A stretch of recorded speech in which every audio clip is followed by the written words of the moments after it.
Hello guys, and welcome back to another episode here on the 4.4.Not Found technical server. So today we have got quite a lot to go through. We are doing a massive amount of prep for a new project, which is a massive bedrock breaking project. And now I know I said in the previous episodes that I'd be doing bedrock breaking for the iron farm.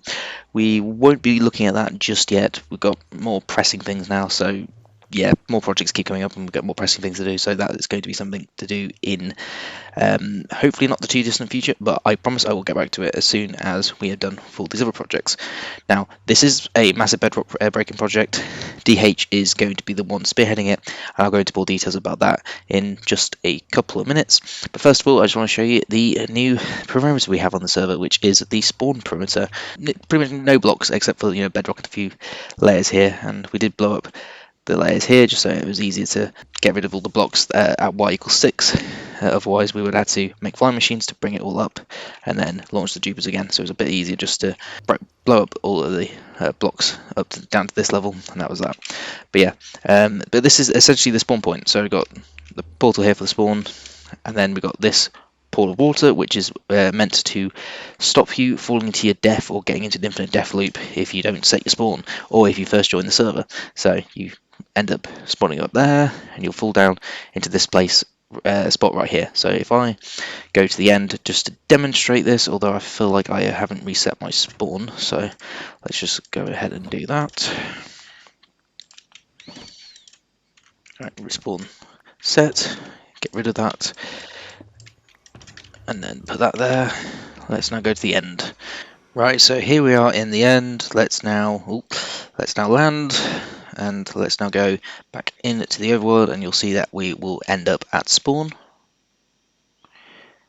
So just let it load. There we go, and you can see that we're falling, and we fall right into the middle of this water, basically water pool, and that will cushion our fall. So that's essentially what we have a spawn. We're going to have something similar to this on the at the spawn point.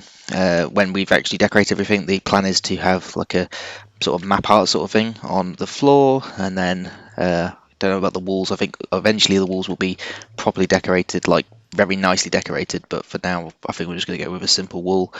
But yeah, that's a project being looked at by Hyper, and if I just have a quick fly around, you can see how large this perimeter actually is. So there we go. Got the smooth walls on this side. You can even see where the beacons were for the I think, yeah, this is the free wide trench, so this was mined out manually, and then we have the trench on this side for the, well, that's not even a trench anymore, sorry, it's just a smooth wall. So yes, we've got smooth walls all the way around, and that is essentially what we have for now, which looks quite nice actually. And yeah, it's not going to be part of the decoration, the smooth wall. We just wanted to have smooth walls, or at least Hyper did anyway. And you can see here we actually got a tunnel from a tunnel bore that was used, which eventually blew itself up, I think, which is why it wasn't an issue just getting rid of it. Because you see here that we've only got rid of like this portion, and I don't know how far this goes down, but yeah, it goes for a fair amount. But yeah, there we go. There's a broken tunnel bore, and keep flying all the way around. But yeah, it's a massive perimeter. It's much bigger than render distance. I think it's like 734 by 734, something like that. But yeah, that's essentially the perimeter. You can see that the MSPT is pretty good now, at 10.5, and we've got two bots on. We've got the N bot and we've got the bed trader. Now, I'm not going to remove them just because the bed trader is useful to basically be the bed bot, and the N bot is our N mob switch, so I don't really want to remove those just for the demonstration purposes. But yeah, our MSPT is significantly lower now, which is really good. So I'm just going to go through the details for the bedrock breaking project we're going to be doing. So yes, it is a massive bedrock breaking project, and the whole reason we're doing it is to basically have a massive perimeter in the nether. It's unlikely to be a void perimeter. It's probably just going to be just the bedrock ceiling we're going to remove, because that way we only have to do this process once, and I think we need around 1,700 shulker boxes of pistons according to DH, is around that. and he said he will update it based on when he calculates it later. But yeah, it's going to be roughly in that ballpark. So as a result of that, yeah, we're going to be crafting quite a lot. And we don't have enough redstone currently, and we also do not have enough cobble. We don't have enough wood. We have enough iron, I believe, but we don't have enough of the other resources. Now, if we run the current redstone farm, which is the Cronus Raid farm, it will take about 7 days to get all the redstone we need, and that isn't sitting well with us, specifically me. It doesn't sit well with me. I'd rather have a faster one. Now, there's a few issues where we've got to overcome. I'm going to do some testing, which is the whole point of what I'm going to be doing today in the video. We're going to be tackling this. We're going to be tackling a faster redstone farm, and we're going to be basically making multiple Cronus raid farms. Now, there is a raid farm that was released by Garlic Bread, but my understanding is that that only works in 1.16. It doesn't work in 1.17, and it because of a unobtainable floating sand item or something like that. But yeah, basically maximize the amount of these raid farms we can build in a ready distance perimeter, and we want to basically just have a very fast redstone farm. I'm aiming for around 54k-ish, or around that ballpark, because that way we can run it for just over a day and have enough redstone. And also planning to just only collect redstone in the massive raid farm. If we want to get other items such as emeralds, we can get it from just one, because one Cronus raid farm produces a ridiculous amount of emeralds. It's over 100k emeralds, I think, or something like that. It's in that ballpark. Anyway, I'll be basically spearheading this project, and that's what we'll be doing later in the video.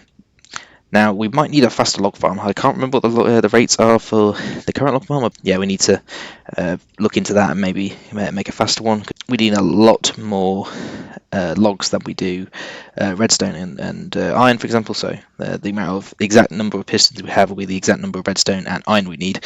Whereas for logs, we need to obviously craft that down into wood, and then we need to produce that into pistons. So we need to do some calculations there and see if it's viable to run the current log farm, or we need a faster one if we want to try and get this project done sooner. I will add that this project, as you can probably tell, is going to be a very long-term project. It's going to take a very long time to finish. It is, and it will be worth it in the end, because this massive perimeter we're going to build is going to house quite a lot of our very fast farms, and we will mainly have a fortress farm there, probably a fortress farm, not necessarily a whiskey farm or with a skeleton farm, but probably just for all never mobs. So that will dictate where we build it. Either a Soul Sand Valley or a Crimson Forest is the best places to go and build one. But yeah, that's for a future discussion. Anyway, back to this. We also need to use the cobble farm. So the cobble farm we have is the El Mango one, and it's fast enough to get what cobble we need. So I think we can run it for like a day or two, and we'll get enough. So in which case we'll just and if we feel like we need to make it any quicker, we just build another one. The iron we need to collect, because I think we've got enough iron. We haven't found a location yet. We need to find out the location. It needs to be in multiple biomes that we want, because we want to build several farms. Once we finalize the details of which farms we want, I will give you an update on that. But for now, we just need to find out we need to know what the optimal location is, and the actual size of it, which I think I should have started with, is going to be 1 render distance by 2 render distance. So when we make the final perimeter with world eaters, we'll likely just run 2 world render distance perimeter world eaters separately, rather than try and do a massive world eater at that size, because if it breaks horribly, it will be really difficult to fix. So it's safer to do 1 render distance world eater at a time, and yeah, it will also not add too much to their time. But yeah, well, that's a detail for probably a few months. This probably will take us a couple of months to do. But yeah, it is a long, again, like I say, it is a long-term project. But yeah, this thing we need to do, and let's get right into some testing. Right, so I'm here in my test world, and I've just pasted in the schematic, and what I'm going to do is basically strip it down to what we need, and basically remove what we don't need for one of the farms. So I'm going to have to obviously keep the beacons. I haven't actually placed the buffs we need yet, but do need to do that. I'm going to remove this floor except for this bit here with the blue, because this is where you have to align it, so it's aligned in this chunk.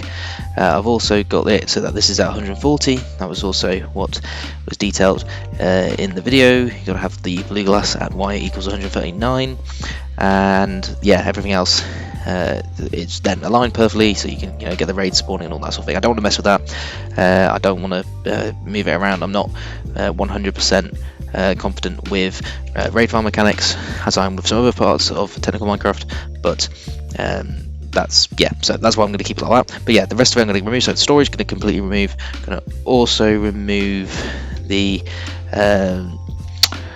back here. There's a totem, a totem loader, which is here.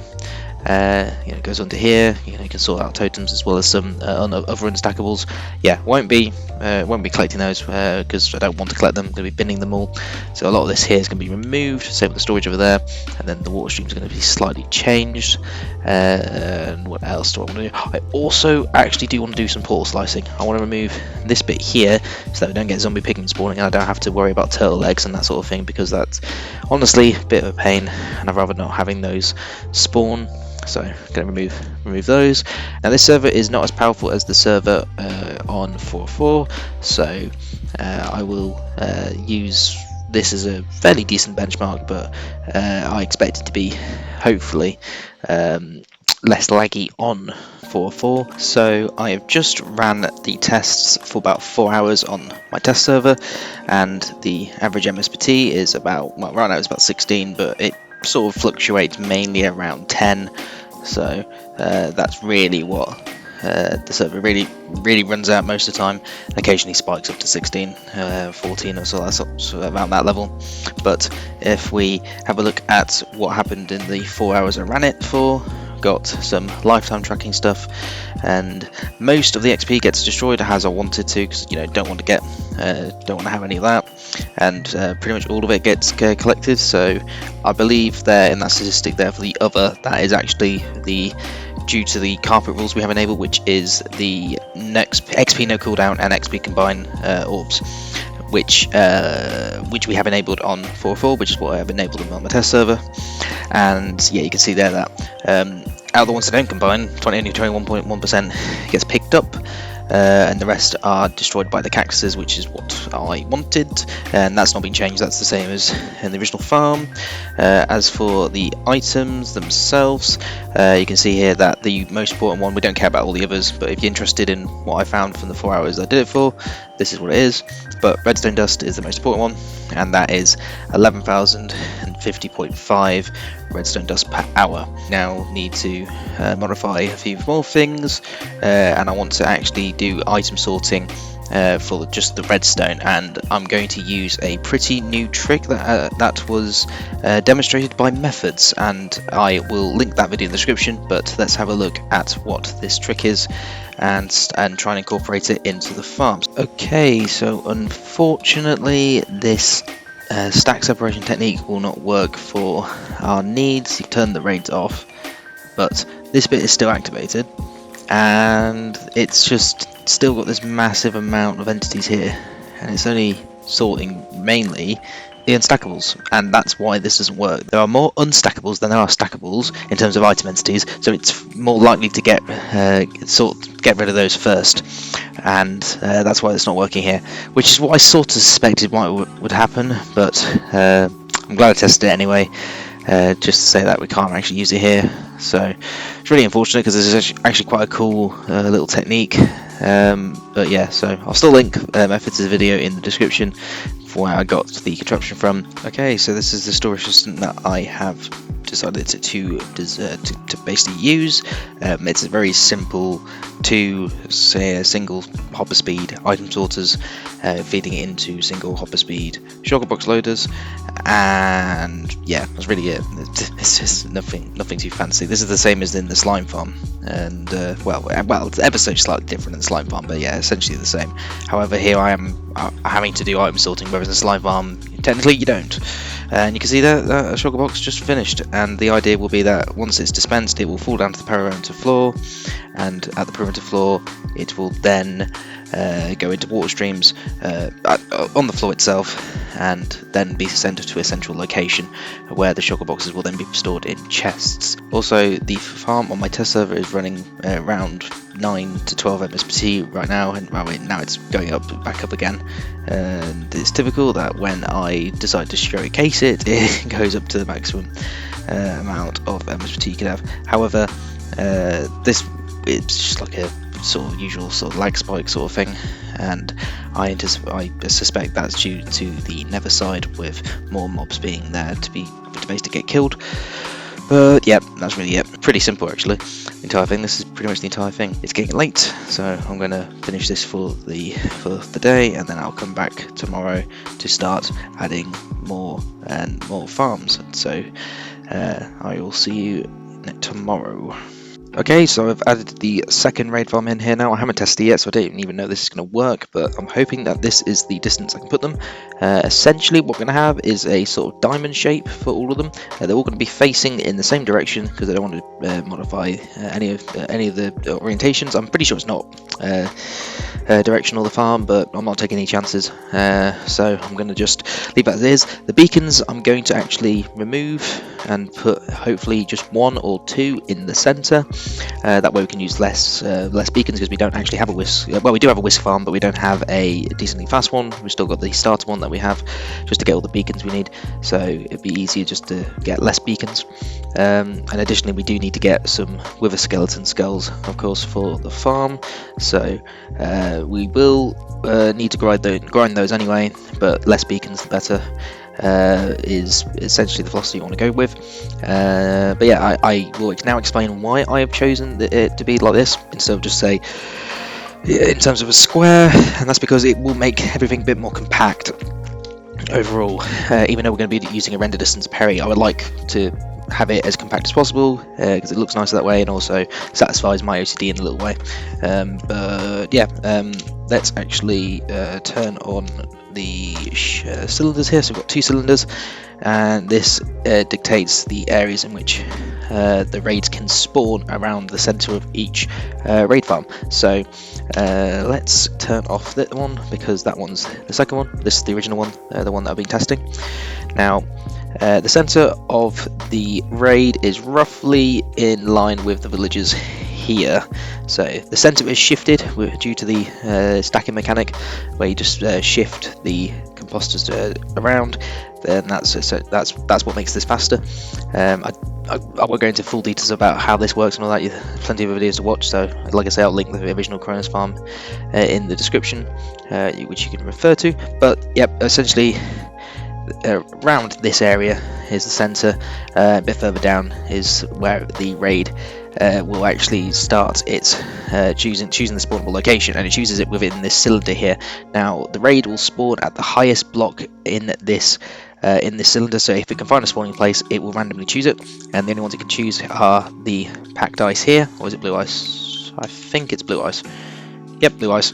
It will choose this. You can see here that the farm where the raid can happen is actually outside of this, and that is what will allow us to basically have raids spawning over there only and raids spawning over here only.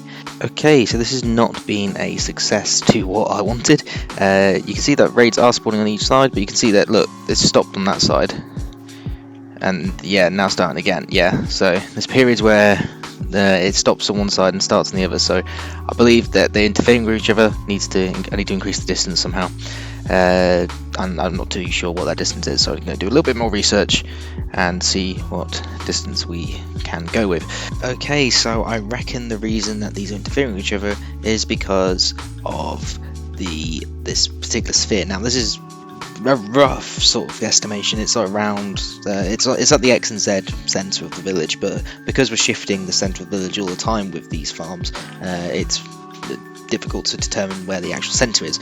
So the idea here is going to be the fact that we need to work with this sort of sphere, and it probably would be better as a cylinder actually, but essentially you can see here that this raid farm is within that. Now if I move this, so I move this chunk, which is what it's got the raid in, to be not in this one, but in this one we'll hopefully have it outside of this 112 radius, and well, this 112 spherical radius. If a raider spawns outside of this sphere, and again, I'm just emphasising that this sphere is definitely not accurate to the farm itself. I'm just doing it based on doing it roughly. The game thinks that the raiders have been defeated already because they're outside of this radius, even though they spawn there, and that way it then spawns the next wave immediately. And then because you spawn each of these waves outside of this area, hence why I've said don't take this sphere as the absolute center, then it spawns the next wave and the next wave and the next wave and after the next wave, because it just keeps thinking that the waves have already been defeated. Okay, good news, this works. We've got raids spawning on one side and we've got raids spawning on the other farm, and they don't interfere, and the rates are double from what we had to begin with, which is really good. This is very promising. Right, let's now do all 4. Okay, so I've been testing the farms. You can see that all 4 are currently running. They're running very well, and I'll just show you the rates. Got 44,500. Let's go with 44,560, and with this we should probably get everything we need within 2 days. Although I feel like we've now actually probably going to go for a larger perimeter. I'm going to go for 2 render distance by 2 render distance perimeter, not 1 render distance by 2 render distance. So as a result, that's going to be a bit more, and I think it's going to be about 3,000 sugar boxes. I can't remember the exact number, so let's just quickly work it out. 5 days of AFKing it. Okay, if we were to increase this to 5 witch huts, which these aren't witch huts, these are raid farms. If we decrease these to this number to 5 raid farms, we'll probably get more into the ballpark of 50k, which is originally my original aim. So I'm going to actually look into increasing the number now, and that's going to mean moving things around a little bit because I want things to look nice. So I'm going to work out a different shape that would work. Okay, so I know I said that I was going to test for 5 farms, but if I just slowly turn around, I've got it working for 6, and we're really pushing the server. And without me online, it's actually an average of 38 MSBT, and you can see that the redstone rates are around 66,620, roughly in that area. Of course, this is the way we're going to do it. So we're going to have 7 bots. So you can see there we've got raid, raid 2, raid 3, raid 4, raid 5, raid 6, which are all the ones actually in the farm, and then we've got raid never. Now I'll explain raid never in just a minute. But yeah, we've got that, and you can see that, yeah, the MSBT does fluctuate quite a bit, but without me, the average is about 38. And yeah, it's just at the moment all interconnected by these walkways, and I'm gonna actually now work on the storage as well.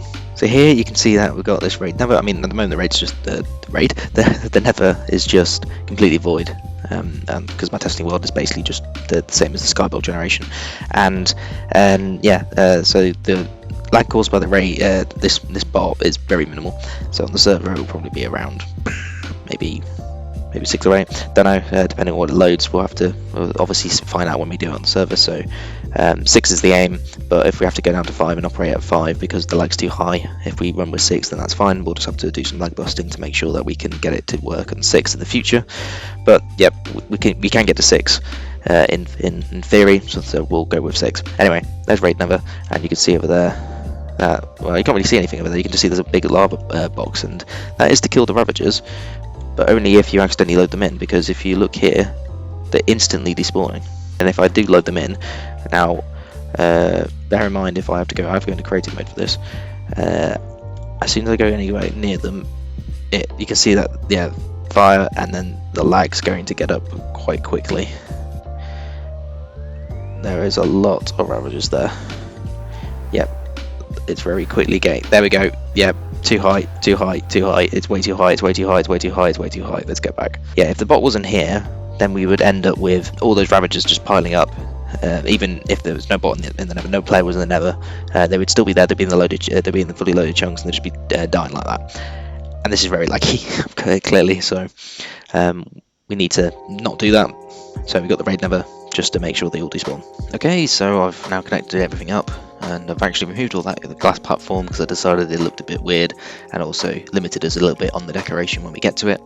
The idea is that, as I said, all of the boxes get dropped down to the floor, and then it'll get sent to a central location, which at the moment is over there. It'll store just over 6 million redstone, and that's what we need for the new Perry size. So you can just see we've got some from testing. I think there's some random ones that got broken because I had to replace the storage loaders because it was not working very well. It wasn't very reliable, and I'll quickly show you what those are.